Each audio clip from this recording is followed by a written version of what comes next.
नमस्कार दोस्तों, मैं आदर्श कुमावत आप सभी का राजस्थान क्लासेस के यूट्यूब प्लेटफॉर्म पर बहुत बहुत वेलकम करता हूं। तो आइए दोस्तों, आज का मॉडल पेपर आप सभी के लिए बहुत खास होने वाला है, बहुत इंपॉर्टेंट होने वाला है। कैसे? देखो, 50 प्रश्न रहेंगे और 50 प्रश्नों में भी कुछ ऐसे प्रश्न जो विगत भर्ती परीक्षाओं में पूछे गए हैं। और आज आप कितने प्रश्न सही करते हैं 50 में से, आप कमेंट करके हमें ज़रूर बताएं। बहुत सुपर फास्ट क्लास होगी, साथ में एडवांस भी अपन बात करेंगे। तो उम्मीद करूंगा कि आप क्लास को पूरा ज़रूर देखेंगे और अपने मित्रों के साथ में शेयर करना तो बिल्कुल भूलेंगे नहीं, जहाँ तक मैं मानता हूँ, है ना। तो दोस्तों देखिए, ये मॉडल पेपर हमारा एक ही हो रहा है डेली, ज़्यादा नहीं हो रहा है। और बाकी सभी नोट्स जो है आपको दे रखे हैं। टीचिंग एप्टीट्यूड के 750 प्लस प्रश्न दे रखे हैं, रीजनिंग के नोट्स दे रखे हैं दोस्तों, और जीके के भी काफ़ी सारे नोट्स दे रखे हैं। तो आप ज़रूर से ज़रूर देखिएगा सबको, ठीक है। ओके, शुरू करें। आज का पहला सवाल है, बूंदी की अरावली श्रेणियों को क्या कहा जाता है? तो बूंदी की अरावली श्रेणियों को आडा वाला पर्वत कहा जाता है। हालांकि अगर मेसा के पठार की बात करें तो चित्तौड़गढ़ होगा, नाकोड़ा की पहाड़ियों की बात करें तो बाड़मेर, इस साइड भालोत्रा होगा, ठीक है। तो ये बातें आपको याद रखनी। और अगला सवाल है, जिस जिले में वार्षिक वर्षा में विषमता का प्रतिशत सर्वाधिक है वो जिला है अपना जैसलमेर जिला। सबसे अधिक विषमता यहाँ पे पाई जाती है। मिट्टी का वायु, जल, हिमानी आदि कारकों द्वारा एक स्थान से दूसरे स्थान पर स्थानांतरण होने से उपजाऊपन नष्ट होने की समस्या को कहा जाता है। तो कहा जाता है क्षारीयकरण। दोस्तों ऑप्शन सी को लॉक करेंगे। अगला सवाल है, मेज नदी के बारे में सत्य कथन आपको बताना है और बताइएगा राइट आंसर क्या होगा। मेज नदी के बारे में सत्य कथन आपको बता देना है। तो राइट आंसर आप सभी का हो जाएगा ऑप्शन 3। दोनों सही है। देखिए, इस नदी का उद्गम भीलवाड़ा जिले से होता है और अंत में लाखरी के निकट चंबल में मिल जाती है। दोस्तों देखो, आज के क्वेश्चन आपके एग्जाम की दृष्टि से बहुत बहुत महत्वपूर्ण होंगे। यहाँ से आपको एग्जाम में प्रश्न भी देखने को मिलेंगे। आप देखिएगा, किस पुरातात्विक स्थल का प्राचीन नाम मालव नगर था? तो मालव नगर किसका था? नगर का था दोस्तों, है ना। नगर, देखो नगरी चित्तौड़ था, है ना। नगरी चित्तौड़ और नगर टोंक था, ठीक है। तो ये बात आप याद रखेंगे। अच्छा सवाल है, आदिवासियों में हरे सोने के नाम से प्रसिद्ध वृक्ष कौन सा है? तो हरे सोने की बात करें तो बांस को यहाँ हरा सोना कहा जाता है। निम्न में से कौन सी फसलों को नकदी फसलों की श्रेणी में माना जाता है? तो दोस्तों राइट आंसर आप सभी का होगा कपास, गन्ना और रतन जोत को नकदी फसलों की श्रेणी में गिना जाता है। ऑप्शन ए आप सभी का करेक्ट आंसर हो जाएगा। 1857 ईस्वी की क्रांति के समय जयपुर का पॉलिटिकल एजेंट किसे नियुक्त किया गया था? तो राइट आंसर आप सभी का जो है वो क्या हो जाना चाहिए? बड़ा शानदार सवाल है। कर्नल ईडन को लॉक करें। क्या पूछा है? जयपुर का पूछा है आपको, ठीक है। मॉक मेसन की बात करें तो ये कोटा का था, है ना, या फिर बर्टन था। कोटा का बर्टन था। मॉक मेसन जोधपुर का था, ठीक है। और ये मेजर शावर्स कहाँ का था? उदयपुर का था या फिर भरतपुर का? ये आप बताएंगे कमेंट करके, उदयपुर या भरतपुर, ये आपको कमेंट करके बताना है मेरे दोस्त। जल्दी बताइए। अगला सवाल देखते हैं। ग्राम स्तर पर पंचायती राज व्यवस्था की आधारशिला माना जाता है। तो ये ग्राम स्तर पर पंचायती राज को ग्राम सभा को माना जाएगा। जाहिर सी बात है, ऑप्शन ए को लॉक कर देंगे। ये त्रिस्तरीय पंचायती राज व्यवस्था है दोस्तों, जिसकी शुरुआत 1959 में हुई थी। 1959, 2 अक्टूबर 1959 को जवाहरलाल नेहरू आए थे यहाँ पे बगदरी गांव में, अपने नागौर में। राठी प्रजाति कौन सी दो गायों की संकर प्रजाति है? तो दोस्तों याद रखना, सिंधी और साहिवाल। ये एग्जाम में कई बार प्रश्न पूछा भी गया है, ठीक है। पूर्व राजस्थान संघ की राजधानी कौन सी थी? पूर्व राजस्थान संघ की राजधानी तो दोस्तों कोटा थी। ऑप्शन ए आप सभी का लॉक हो जाएगा। कोटा के महाराव जो थे भीम सिंह थे, ठीक है। राजस्थान की प्रमुख विद्युत परियोजना कौन सी है? राजस्थान की प्रमुख विद्युत परियोजना जो है चंबल परियोजना है। ऑप्शन बी आप सभी का सही आंसर हो जाएगा। अगला सवाल आपकी स्क्रीन पर है, संप सभा की स्थापना किसने की थी? बताइए। संप सभा की स्थापना गोविंद गिरी ने की थी, 1883 में की थी दोस्तों। और 1905 में था या 1903 में, परफेक्ट जो हम बात करें तो याद रखेंगे, परफेक्ट जो है 1903 को जो है पहला अधिवेशन हुआ था इसका, ठीक है। ओके, अरावली की निम्न पर्वत चोटियों को ऊंचाई के क्रम में जो है आपको व्यवस्थित करना है। जैसे अगर हम देखेंगे तो सबसे ऊंची जो है इसमें जो है, देखो, गुरु से दिल जरा ऊंचा रखो, ठीक है। ये आपको पता होना चाहिए। गुरु शिखर सबसे ऊंची है, उसके बाद शेर है, उसके बाद दिलवाड़ा, उसके बाद जरगा है। ठीक है। उसके बाद जरगा है, उसके बाद अचलगढ़ है, ऊंचा यानी अचलगढ़। तो जरगा अचलगढ़ यहाँ पे आ रहा है। ठीक है, तो ऑप्शन ए को लॉक कर दो और आगे बढ़ो। फिर कुंभलगढ़ आएगा, फिर रघुनाथगढ़ आ जाएगा। फर्स्ट को सेकंड के साथ में सुमेलित करना है दोस्तों, और बड़ा शानदार सवाल है। वागड़ का गांधी किसे कहते हैं? भोगीलाल पांड्या को। ठीक है, हम 4 करेंगे। उसके बाद राजस्थान का लौह पुरुष कहा जाता दामोदर दास व्यास को, हम 3 करेंगे। फिर हम करेंगे राजस्थान का गांधी गोकुल भाई भट्ट को कहा जाता है, और उसके बाद किसान आंदोलन का जनक विजय सिंह पत्ती को कहा जाता है। तो यूं कहें तो 4 3 2 1 कहीं पे आ रहा है, 4 3 2 1 ऑप्शन डी में आ रहा है। अच्छा सवाल था। अगला सवाल देखिए, निम्न को सुमेलित करना है आपको। देखो, राजस्थान सेवा संघ की बात करें, मारवाड़ हितकारिणी सभा की बात करें, सबकी बात करेंगे एक एक करके, है ना? बिल्कुल सर। तो राजस्थान सेवा संघ की बात करें तो 1919 में इसकी स्थापना हुई थी। तो पहले में 4 आ रहा है, तो 4 यहाँ पे भी है, यहाँ पे भी है। तो अब बताओ कौन से को लॉक करेंगे अपन? बोले सर हम ऑप्शन जो है बी को लॉक करेंगे। ठीक है, 3 यानी कि मारवाड़ हितकारिणी सभा की बात करें तो 1923 में। ठीक है, अखिल भारतीय देशी राज्य लोक परिषद की बात करें तो 1927 में, नरेंद्र मंडल जो है 1921 में। तो 4 3 2 1 यहाँ पे भी ऑप्शन बी को लॉक करेंगे। बेहतरीन सवाल था। खेराड़ी बोली किस क्षेत्र में बोली जाती है? खेराड़ी दोस्तों बोली जाती है टोंक और भीलवाड़ा क्षेत्र में, यानी ऑप्शन ए को लॉक कर देंगे। मूढ़ोत नैणसीरी ख्यात के संदर्भ में निम्न में से सत्य कथन आपको बताना। ये मारवाड़ी और डिंगल भाषा में लिखी गई है, सही है क्या? बिल्कुल सही बात है। नैणसी ने इसमें राजपूतों की 36 शाखाओं का वर्णन किया है, ये भी सही है। राजस्थान का गजेटियर भी इन्हें कहा जाता है। उपरोक्त सभी को लॉक करेंगे भैया। ऑप्शन डी आप सभी का सही आंसर होगा। बड़ा शानदार सवाल है। किस प्रदेश के व्रत राजस्थान में विलय होने से संयुक्त व्रत राजस्थान नामकरण हुआ? किस प्रदेश के व्रत राजस्थान में? तो देखो साहब, जोधपुर, जयपुर, उदयपुर या मत्स्य? देखो बड़ा शानदार सवाल है, तो मत्स्य को लॉक कर देंगे। और मत्स्य कब हुआ था? 15 मई को हुआ था दोस्तों। ठीक है, ये बात भी आप अच्छे से याद रखेंगे। 1949। अगला सवाल है, छोटी तीज का त्यौहार किस महीने में मनाया जाता है? छोटी तीज का त्यौहार किस महीने में मनाया जाता है? तो दोस्तों याद रखना, श्रावण महीने में मनाया जाता है। अच्छा सवाल था, ऑप्शन ए। अगला सवाल, निम्न को सुमेलित करना है। कुर्जा लोकगीत है और उसकी विशेषताएं देखनी है आपको। ठीक है, यहाँ से अपन सेलेक्ट कर लेंगे, बाकी देखेंगे आगे क्या क्या होता है। ठीक है, क्वेश्चन नंबर 21 देखिए। सबसे पहले अगर हम बात करें तो कुर्जा जो है ना, कुर्जा विरहनियों द्वारा अपने प्रेमी को कुर्जा पक्षी द्वारा संदेश भेजते हुए गाया जाने वाला गीत। तो पहले 3 होगा। ठीक है, उसके बाद में कागा, कागा जो है प्रेमी के द्वारा अपने प्रेमी की याद में कौवे को संदेश देकर जो है, तो पहला हो जाएगा यहाँ पे। केसरिया बालम, अपने प्रेमी की प्रतीक्षा में व्यवस्थित स्त्री का, है ना, व्यवस्थित स्त्री हो जाएगा। जोरावर पति के प्रदेश जाने पर वियोग में गाया जाने वाला। तो 3 1 4 2 ऑप्शन कौन सा हो जाएगा? 3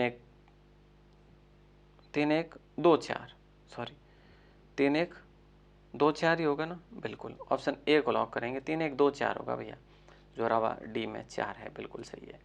ऑप्शन ए को अपन लॉक कर देंगे। बेहतरीन सवाल था। अगला सवाल है, केसरिया बालम किस शैली का गीत है? तो दोस्तों याद रखना, केसरिया बालम मांड शैली का गीत है। अलाजी बाई ने गाया था। 4 वेद जो राजस्थान की प्रचलित लोक गायन शैली है, कहाँ की प्रसिद्ध है? तो याद रखना, ये आपके टोंक की पॉपुलर है 4 वेद। कई बार एग्जाम में सवाल पूछा गया ये वाला। किस कलाकार ने गोपीचंद और हीर रांझा तमाशा प्रारंभ किया था? ये भी सवाल कई बार पूछा गया। तो वासुदेव भट्ट को लॉक करेंगे। जो भी भट्ट जाति है, उन्होंने तमाशा की शुरुआत की थी। अगला सवाल है कि निम्न में से भीलों का नृत्य नहीं है? तो बागड़िया जो है भीलों का नहीं है, ये काल बेलियों का नृत्य है दोस्तों। किसका है? काल बेलियों का। काल बेलियों के नृत्यों की बात करें, 4 नृत्य हैं इनके, बागड़िया, इंडोणी, ठीक है, इस प्रकार से पणिहारी भी है, और गैर गौरी नेजा जो है ये इसके भीलों के हैं। ठीक है, ये बात आप याद रखेंगे।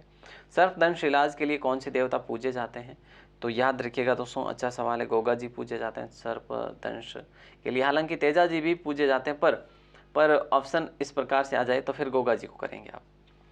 जैसलमेर के भाटी राजवंश की कुल देवी जिसे हिंगलाज माता का अवतार माना जाता है, उन्हें आवड़ माता के नाम से अपन जानते हैं।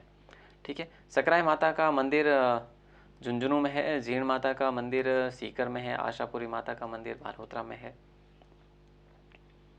अगला सवाल देखिए, आशापुरी माता का मंदिर मोदरा जालोर में सॉरी है ना। उदयपुर के राजपूत राजकुमार जिसके साथ मीरा का विवाह हुआ था, भोजराज के साथ में हुआ था, सांगा के पुत्र थे। ऑप्शन सी को लॉक कर देंगे आप। प्राचीन जैन तीर्थ नाकोड़ा का संबंध किस जिले से है? तो इसका राइट आंसर आप सभी का हो जाएगा बाड़मेर से। बाड़मेर ऑप्शन सी को लॉक कर देंगे। बड़ा शानदार सवाल है और नाकोड़ा अपने आप में जो है कलाकारी में एक अलग ही सुदृढ़ता जो है प्रदान करता है। अगला सवाल है किस दुर्ग में महाराणा प्रताप का जन्म हुआ था? तो महाराणा प्रताप का जन्म कुंभलगढ़ में हुआ था। कुंभलगढ़ में भी जो है बादल विलास में इनका जन्म हुआ था। अगला सवाल है कि डीग प्रसिद्ध है। डीग दोस्तों क्यों प्रसिद्ध है? क्योंकि जल महलों के कारण, फव्वारों के कारण, है ना। तो ऑप्शन ए आप सभी का सही आंसर हो जाएगा। डीग के महलों की बात करें तो सूरजमल ने इसका निर्माण पूर्ण करवाया था। भारत के स्वागत की रस्म को कहा जाता है दोस्तों, तो ये सामेला कहा जाता है क्या? ऑप्शन बी को लॉक कर देंगे। बिल्कुल सामेला। जो भी वर पक्ष और वधु पक्ष दोनों तरफ के जो है मेहमान एक साथ होते हैं और वहाँ पे जो है जिस प्रकार से सभा का आयोजन किया जाता है, ठीक है, रेवण कह सकते हैं। बाड़मेर में रंगाई और छपाई की कौन सी शैलियाँ प्रसिद्ध है? बाड़मेर में रंगाई और छपाई की कौन सी शैलियाँ प्रसिद्ध है? तो याद रखना अजरक प्रिंट भी पॉपुलर है, मलिर प्रिंट भी पॉपुलर है। तो ए और बी को लॉक करेंगे, क्योंकि दाबू प्रिंट तो भैया चित्तौड़ का पॉपुलर है, अकोला का, है ना। बिल्कुल सर, हमें पता है। आगे बात करते हैं, आइए। किस राज्य के शासनकाल में कंपनी शैली को महत्ता मिली, जिसे यूरोपियन पद्धति पर आधारित चित्र प्रमुख आकर्षण का केंद्र हो गए? तो राइट आंसर आप सभी का हो जाएगा महाराजा तखत सिंह की बात कर रहे हैं अपन, ठीक है। अगला सवाल राजपूताना में, अगला सवाल है कि राजपूताना में किस नरेश ने सर्वप्रथम कन्यावध को रोकने का प्रयास किया था? तो जगत सिंह को लॉक कर दे क्या अपन? नहीं सर, हम राम सिंह को लॉक करेंगे, ऑप्शन डी को। ये बेहतरीन सवाल था। अगला सवाल देखिए, सुमिलित आपको करना है। देखो साहब, आपको ये पता होना चाहिए कि आबू रोड पर कौन सी जाति सर्वाधिक रहती है। मैं आपसे बात करता हूँ, गरासिया आबू रोड पे रहती है, डामोर सीमलवाड़ा पे, सहरिया किशनगंज में, सांची भरतपुर में। 1, 2, 3 और 4 ऑप्शन तो ये होगा आपका। तो ऑप्शन ए को अपन लॉक कर देंगे और फिर अपन बढ़ेंगे आगे। राज्य में सबसे कम जनसंख्या वाले जिलों को जनसंख्या के घटते क्रम में व्यवस्थित करना है। और ये सवाल आपका कितने भी जिले बन जाए पर इस प्रकार का सवाल आपका रहेगा ही रहेगा। तो हम करेंगे ऑप्शन ए को लॉक। कैसे? देखो भैया, पहले तो जो है ना अपन करेंगे बूंदी को, उसके बाद अपन करेंगे सिरोही को, उसके बाद अपन करेंगे प्रतापगढ़ को, फिर जैसलमेर को। ऑप्शन ए आप सभी का सही आंसर हो जाएगा। राज्य की 200 सदस्यीय विधानसभा में कुल कितनी सीटें आरक्षित है बताइए? तो 59। अनुसूचित जाति 34 है, अनुसूचित जनजाति 25 है। 34 और 25 दोस्तों याद रखिएगा, बेहतरीन सवाल है। इस प्रकार के प्रश्न बनते हैं, जैसे जिस प्रकार संसद में कैसे अभी कुल 35 है, कैसे 10 राज्यसभा और 25 लोकसभा, इस प्रकार से आपको ये याद रखना है सारी चीज़ें। अगला सवाल है राजस्थान के राज्य प्रमुख के स्थान पर राज्यपाल का पद जो है कब सृजित हुआ? तो 1 नवंबर 1956 को हुआ था। इसी दिन राजस्थान, संपूर्ण राजस्थान अपने जो है अस्तित्व में आ गया था। अगला सवाल देखिए, बीकानेर प्रजामंडल की स्थापना कहाँ हुई? बीकानेर प्रजामंडल की स्थापना कहाँ पर हुई? तो दोस्तों याद रखिएगा, ऑप्शन बी को लॉक करेंगे, कलकत्ता में हुई थी। ऑप्शन बी आप सभी का सही आंसर हो जाएगा। राज्य प्रशासन तंत्र को प्रशासकीय नेतृत्व कहाँ से प्रदान किया जाता है? तो दोस्तों याद रखना, ये राज्य सचिवालय से प्रदान किया जाता है। क्या है? बिल्कुल सही बात है। राजस्थान में जन सूचना पोर्टल की शुरुआत कब की गई थी? दोस्तों ये सवाल बहुत इंपॉर्टेंट है। 13 सितंबर 2019 को लॉक कर देंगे। ये बड़ा लाजवाब सवाल था, इंटरेस्टिंग सवाल भी था। अगला सवाल है, समिति जिसकी सिफारिश पर देश में पंचायती राज व्यवस्था लागू की गई, इस समिति के नेतृत्वकर्ता कौन थे? तो राइट आंसर आप सभी का हो जाएगा बलवंत राय मेहता समिति, ऑप्शन सी को लॉक कर देंगे। बेहतरीन सवाल है। और बनी कब थी? अगर ऐसा प्रश्न बन जाए तो हम कहेंगे 1957 में बनी थी ये समिति।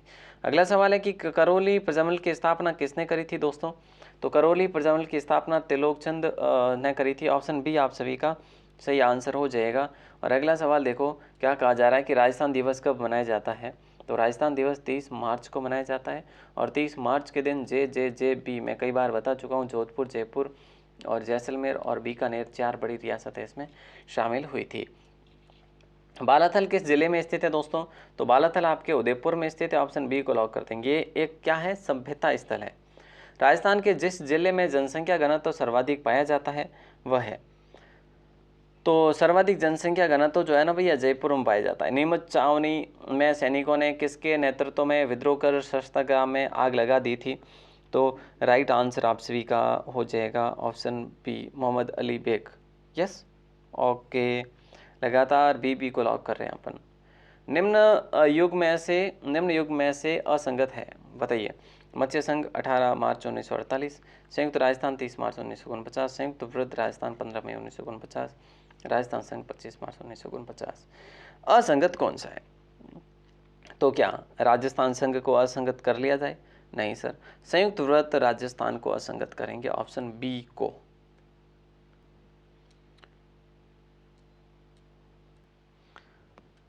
तो अपन ऑप्शन बी को लॉक करेंगे। इसमें देखो, इसमें संयुक्त राजस्थान ही आएगा, वृत्त राजस्थान आएगा 30 मार्च को, ठीक है। तो ऑप्शन बी है जो असंगत था। और इसका आंसर आप देंगे दोस्तों, राजस्थान का स्थापना दिवस कब मनाया जाता है? ये हम कर भी चुके हैं, है ना, ये अपन कर भी चुके हैं, लेकिन कोई बात नहीं, अपन 30 मार्च को मान लेते हैं। एक सवाल, जिलों के पुनर्गठन के बाद सिवाना दुर्ग कौन से जिले में स्थित है? दोस्तों अभी 50 जिले बन चुके हैं, और 50 जिलों के बाद में मैं आपसे एक सवाल करूं कि सिवाना दुर्ग जो है ना, अब किस जिले में स्थित है? इसका आंसर आपको बताना है कमेंट सेक्शन में, वेट करूंगा।